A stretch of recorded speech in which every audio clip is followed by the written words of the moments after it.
Market big crash ಆಗಿದೆ ನಿನ್ನೆ first half ಅಲ್ಲಿ.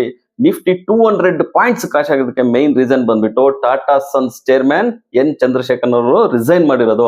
ಹಾಗಾದ್ರೆ ನೆಕ್ಸ್ಟ್ ಯಾರು ಅಂತ ನೋಡ್ಬೇಕು. ಇನ್ನು ವಾರ್ ಡ್ರಾಮಾ ಅನ್ನೋದು ಕಂಟಿನ್ಯೂ ಆಗ್ತಾನೆ ಹೋಗ್ತದೆ. 5.5 months ಆಯ್ತು, ಅದು ಯಾವುದೇ ಒಂದು ಕ್ಲಾರಿಟಿ ಬಂದಿಲ್ಲ.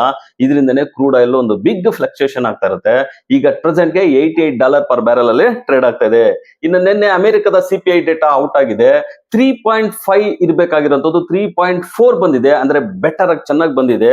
ಇದರಿಂದನೇ gold and silver rally start ಆಗಿದೆ. ಅದಕ್ಕೆ ರೀಸನ್ ಬಂದ್ಬಿಟ್ಟು ಫೆಡ್ ರೇಟ್ ಹೈಕ್ ಏನಿದೆ ಸೆಪ್ಟೆಂಬರ್ ಅಲ್ಲಿ ಮಾನಿಟರಿ ಪಾಲಿಸಿ, ಅದು ಇನ್ನು 45% ಅಷ್ಟು ಮೆಂಬರ್ಸ್ ರೇಟ್ ಹೈಕ್ಗೆ ಅನುಮೋದನೆ ಮಾಡಿದ್ರು.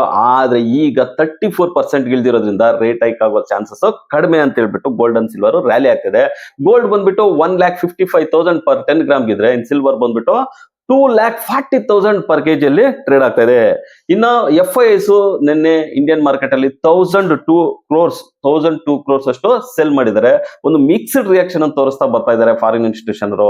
ಇನ್ನು ನಿನ್ನೆ ರಾತ್ರಿ ಅಮೆರಿಕದ ಡೌಜನ್ ಮಾರ್ಕೆಟ್ ಮಿಕ್ಸ್ಡ್ ರಿಯಾಕ್ಷನ್ ಅಂತ ತೋರಿಸಿ 21 ಪಾಯಿಂಟ್ಸ್ ಮೈನಸ್ ಅಲ್ಲೇ ಕ್ಲೋಸ್ ಆಗಿದೆ. ಏಷ್ಯನ್ ಮಾರ್ಕೆಟ್ ಮಿಕ್ಸ್ಡ್ ರಿಯಾಕ್ಷನ್ ತೋರಿಸಿದೆ. ಜಪಾನ್ ಮಾರ್ಕೆಟ್ 1.5% ಅಷ್ಟು ಗೇನ್ ಆಗಿದೆ. ಇನ್ನು ಗಿಫ್ಟ್ ನಿಫ್ಟಿ ನೋಡೋದಾದ್ರೆ ವೀಕ್ ಆಗಿ ಟ್ರೇಡ್ ಆಗ್ತಾ ಇದೆ.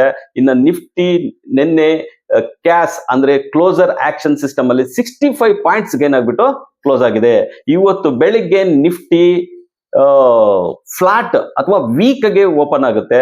ಇವತ್ತು ಸೆನ್ಸೆಕ್ಸ್ ಎಕ್ಸ್ಪೈರಿ ಇದೆ, ಅದರಿಂದ ಒಂದು ಬಿಗ್ ವಾಲೆಟೈಲ್ ನೋಡೋ ಸಾಧ್ಯತೆ ಹೆಚ್ಚಾಗಿರುತ್ತೆ. ನಿಫ್ಟಿ ಒಂದು ರೇಂಜ್ ನೋಡೋದಾದ್ರೆ 24,150 ಇಸ್ ಬಿಗ್ಗೆಸ್ಟ್ ಸಪೋರ್ಟ್, ಆದ್ರೆ 24,600 ಅನ್ನೋದು ಬಿಗ್ ರೆಸಿಸ್ಟೆನ್ಸ್ ಇರುತ್ತೆ. ಅದರಿಂದ ಒಂದು ವಾಲೆಟೈಲ್ ಕ್ರಿಯೇಟ್ ಮಾಡೋ ಚಾನ್ಸಸ್ ಹೆಚ್ಚಾಗಿರುತ್ತೆ ಅಂತಾನೆ ಹೇಳ್ಬೋದು ಇವತ್ತು. ಸೊ ನೀವು ಇದ್ರ ಬಗ್ಗೆ ಕಮೆಂಟ್ ಮಾಡಿ, ನಮ್ಮ ಚಾನಲ್ ಲೈಕ್ ಮಾಡಿ, ಸಬ್ಸ್ಕ್ರೈಬ್ ಮಾಡಿ, ಶೇರ್ ಮಾಡಿ.